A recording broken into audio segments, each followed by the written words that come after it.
شکیل صاحب سے بھی لے لیتے کچھ. اچھا شکیل صاحب, آپ کیا سمجھتے ہیں؟ میں آپ کیونکہ آپ نے زیادہ تر کے الیکٹرک کو زیادہ فوکس بھی کیا, اور ماشاءاللہ جس حوالے سے میں دیکھ رہا ہوں ایک عرصہ دراز سے اس سے منسلک رہے اور بہت ساری چیزیں آپ نے کروانے کی کوشش بھی کی.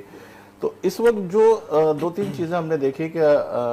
جس طریقے سے ان کے چیئرمین آتے ہیں اور ساری چیزیں لے کے پھر اس کے بعد کہتے ہیں کہ ٹھیک ہے ہم دیکھ لیتے ہیں, تو کیا سمجھتے ہیں کہ وہ دیکھ لیتے ہیں, دیکھ لیں گے یا دیکھنے والے ہیں؟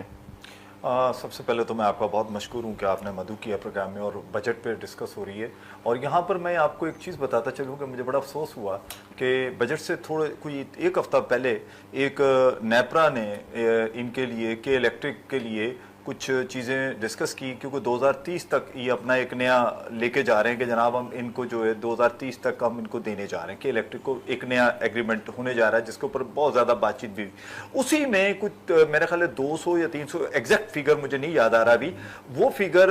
باقاعدہ وفاقی حکومت, آپ ذرا لمحہ فکریہ دیکھیں, وفاقی حکومت نیپرا کے پاس جا رہی ہے کہ جناب ہماری اپیل سنیں اور اس کو منع کریں کہ الیکٹرک کو. یار کیسی حکومت ہے کہ آپ نیپرا کے پاس جا کے استدعا کر رہے ہیں, آپ اس کو روکنے کے لیے نیپرا سے کہہ رہے ہیں. تو جب عدالت لگتی ہے, مجھے تو پہلے بلایا بھی جاتا تھا, تو پتہ نہیں آپ جیسے پروگرام کر کے وہ نیپرا نے مجھے بلانا ہی بند کر دیا اب تو. وہ کیونکہ وجہ یہ ہوتی ہے کہ ان کو پتا ہے کہ یہاں اگر کوئی شخص بات کرے گا تو 4 لوگ سنیں گے, ٹی وی چینل دیکھیں گے, پھر یہ بات باہر جاتی ہے. تو اس وقت جو بجٹ ہے اس میں ایک تو کوئی اس طرح کی ڈسکس نہیں کی گئی. ہاں البتہ ایک جو چیز ہوئی ہے وہ میں سمجھتا ہوں بڑا خطرناک کام ہوا ہے, جیسے ابھی شرجیل صاحب نے بھی بات کی کہ جب جاتے ہیں تو آپ کو سڑک پہ ایک ایک پینل لگا کر بیٹھے ہوئے ہیں, آپ اس پینل پہ بھی آپ نے 18% سیلز ٹیکس لگا دیا. اب آپ مجھے بتائیں کہ ایک بجلی بندہ افورڈ نہیں کر پا رہا اتنی مہنگی بجلی, پھر اس کے اوپر لوڈ شیڈنگ کا آپ نے ایک عذاب کھڑا کیا ہوا ہے, اور اس کے اوپر اگر وہ کوئی بیچارہ ایک چھوٹا سا پینل خرید سکتا ہے. اور آج ہی مجھے ایک دوست مجھے بتا رہا تھا, میں اس کے ساتھ